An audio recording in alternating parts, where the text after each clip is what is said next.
Hello, everyone, and welcome back to English Channel. I'm Emily. And I'm Paul. It's absolutely fantastic to be here with you all again, ready to talk about something truly life-changing. It is, Paul. You know, so many people dream of speaking English fluently. They think it's a huge mountain to climb, something that requires hours and hours of difficult study every single day. But what if I told you that small, consistent changes in your daily routine can lead to incredible breakthroughs in your English? Imagine opening doors to new opportunities, understanding the world better, and even traveling with more confidence. All by integrating English into your life in simple, fun ways. It's not just about learning a language, it's about transforming your life. That's right, Emily. We're here to tell you that learning English doesn't have to be a chore or a struggle. It can be an exciting journey filled with small victories every day. And these small victories add up to something big.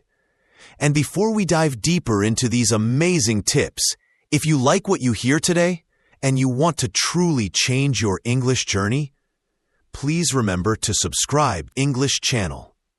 Give us a big thumbs up on this episode and share it with anyone you know who dreams of speaking English.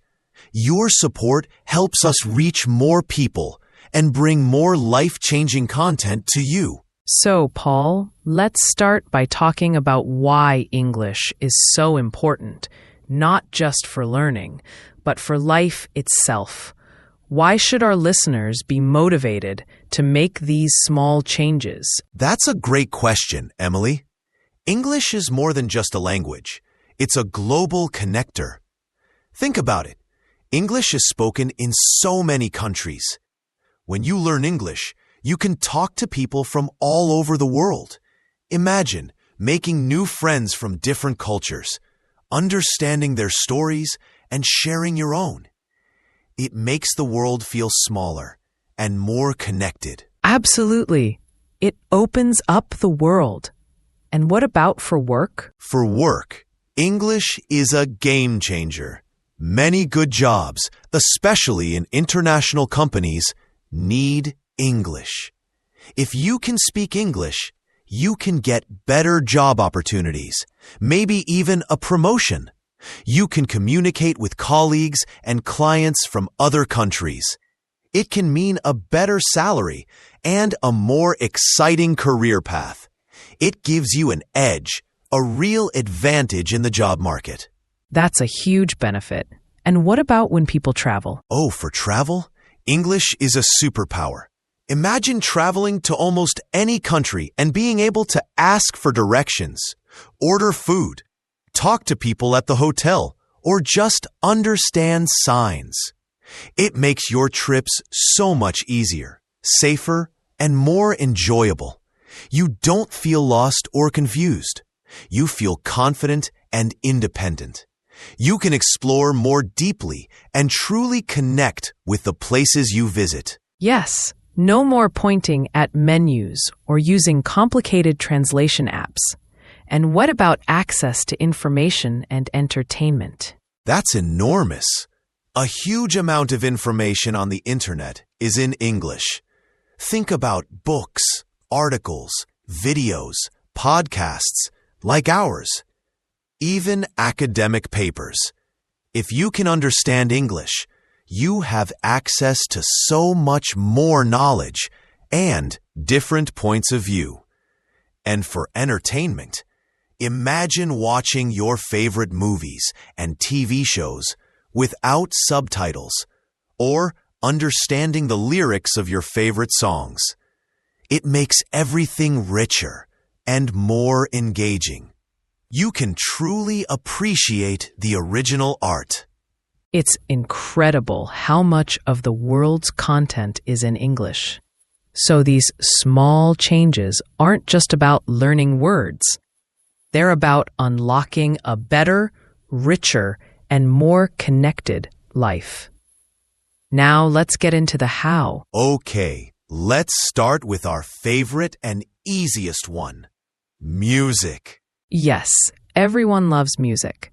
So instead of always listening to songs in your native language, try to listen to English songs. It's so simple, right? You can do it when you're walking, when you're cleaning your house, when you're cooking, or even just relaxing. Just put on some English music.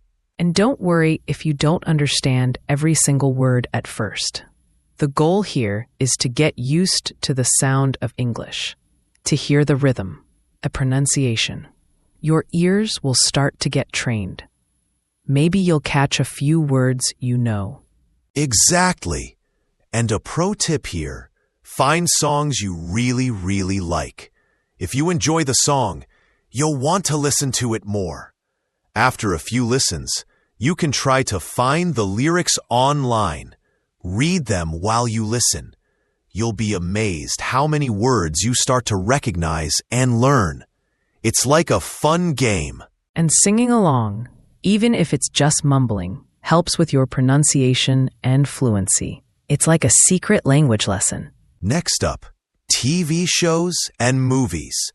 This is a fun one. Oh, I love this. But what's the best way to do it for beginners, Paul? The best way is to start by watching them with English subtitles. Don't use subtitles in your native language. I know it's tempting, but challenge yourself. That's a brave step, but so effective. Yes, at first, your eyes will naturally go to the English words. You'll be reading and listening at the same time. This helps you connect the written word with the spoken word. If it's too fast, try starting with shows you already know well in your native language. This way, you already understand the story and the characters, so you can focus more on the English. Brilliant! You don't have to guess the plot, so your brain can concentrate on the language. And for our absolute beginners, those at A1 level, what do you suggest? For absolute beginners, cartoons or children's shows are fantastic. They use simpler language, often repeat words, and the characters speak slowly and clearly. Think about shows like Peppa Pig, Paw Patrol, or even classic Disney animated movies. The stories are easy to follow, and the vocabulary is basic. This is a very gentle introduction to spoken English. Yes, they make learning feel like play. And every time you rewatch, you might notice something new. That reminds me, Paul. Let's dive into something even more immersive. Changing the language on your phone and computer. This is a bold move, but oh so powerful. Think about it. How many times a day do you look at your phone? Dozens? Hundreds? If your phone is in English, every time you use it, you are seeing and interacting with English words. It's true. You'll learn words like settings, messages, gallery, camera, calendar, contacts, share, download, and edit. These are everyday words you use all the time. You learn them not by studying a list, but by using them. Exactly. It's incidental learning. You just pick them up naturally because you need to use your phone. And most of the time, you'll understand what the word means because of the icon or the action you're performing. If you really get stuck on a word, you can quickly look it up. But soon, these words will become second nature to you. It builds confidence because you're using English in a practical, real-world way. I love that. It makes English feel like a tool, not just a subject in a book. And extending this idea, what about things around the house? Ah, yes. Our labeling tip. This is so simple and effective for building core vocabulary. Get some small sticky notes. Write the English word for everyday objects and stick them on the actual object.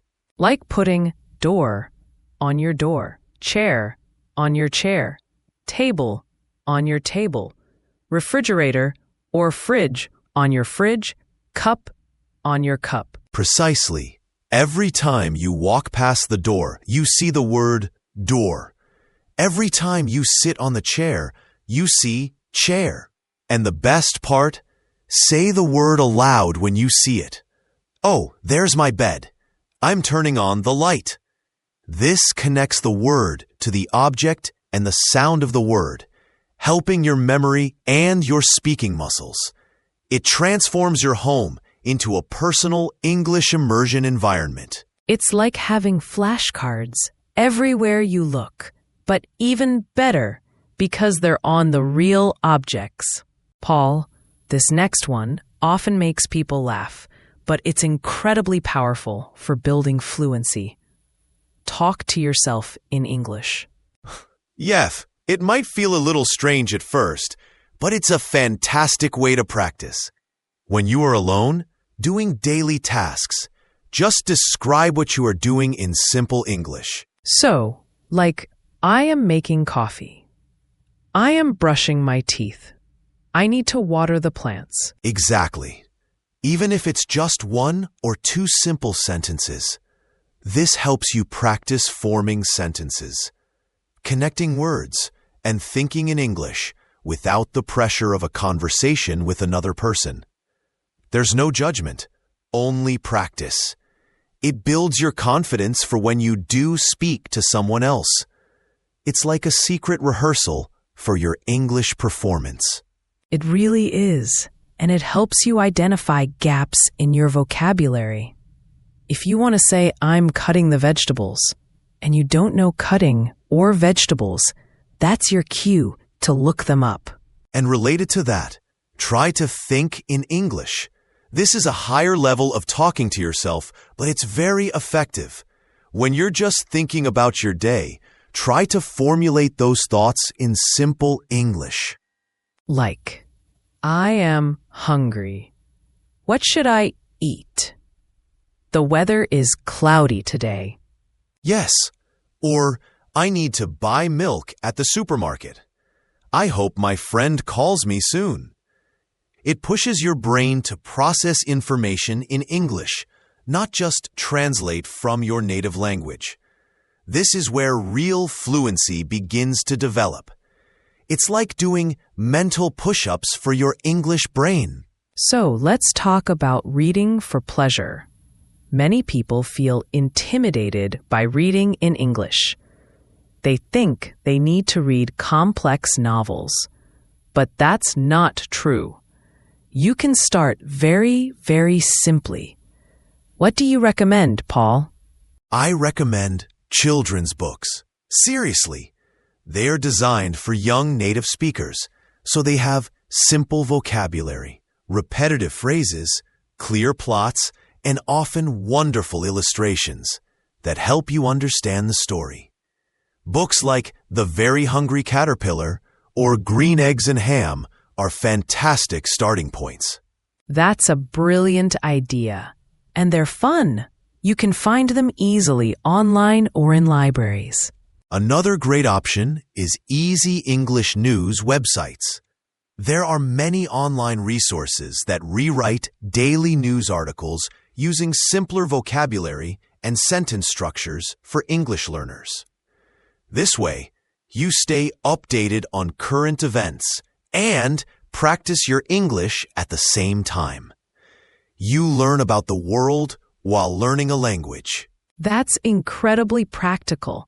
What should our listeners do if they encounter a difficult word while reading? Don't stop for every word. This is crucial.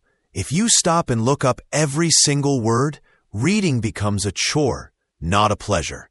Try to understand the general meaning of the sentence or paragraph.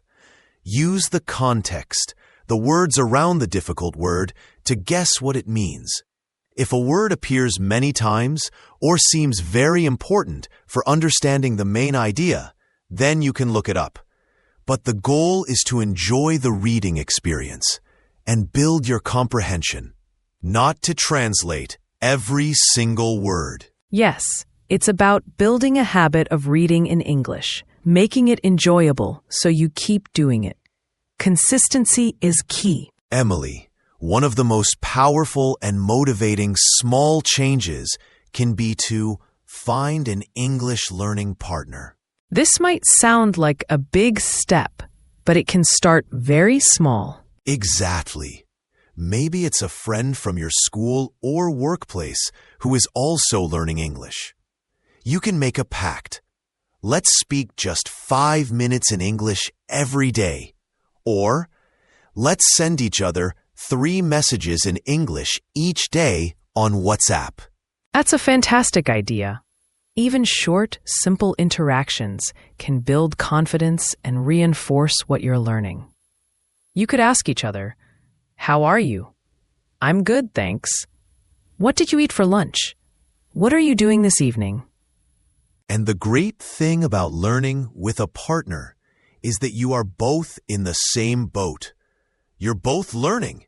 You're both making mistakes. And that's perfectly okay. You can support each other and motivate each other. It takes the pressure off and makes speaking English less scary. You can even practice the talking to yourself sentences with your partner. And this is where the real-world benefits come into play. When you start connecting with others in English, even just a little bit, you see the direct impact of your learning. You're communicating. You're building relationships. It's incredibly motivating. Paul, we've talked about so many fantastic, simple, and effective small changes today. From music and TV, to labeling and talking to yourself, to finding a partner. The list is long, but the steps are small. They really are, Emily. And the most important message for our listeners today is that consistency is your superpower. You don't need to study for hours every day.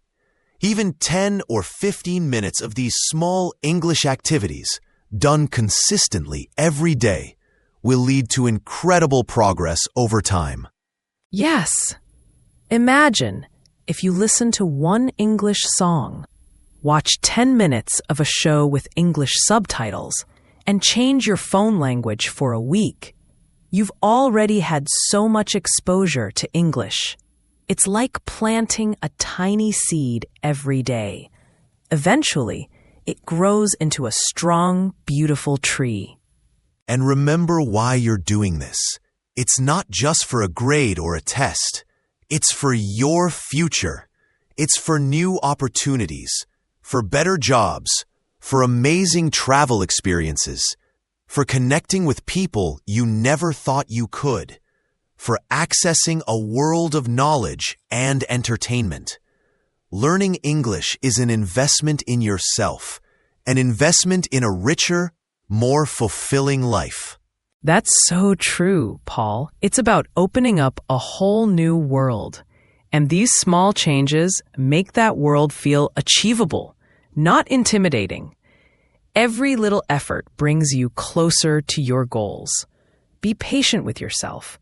Celebrate every small victory and never give up. So our dear listeners, we truly hope you feel motivated and empowered after today's episode.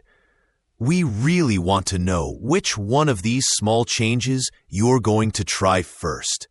So please, subscribe English channel, give us a big thumbs up on this episode, and share it with your friends who are on their English learning journey.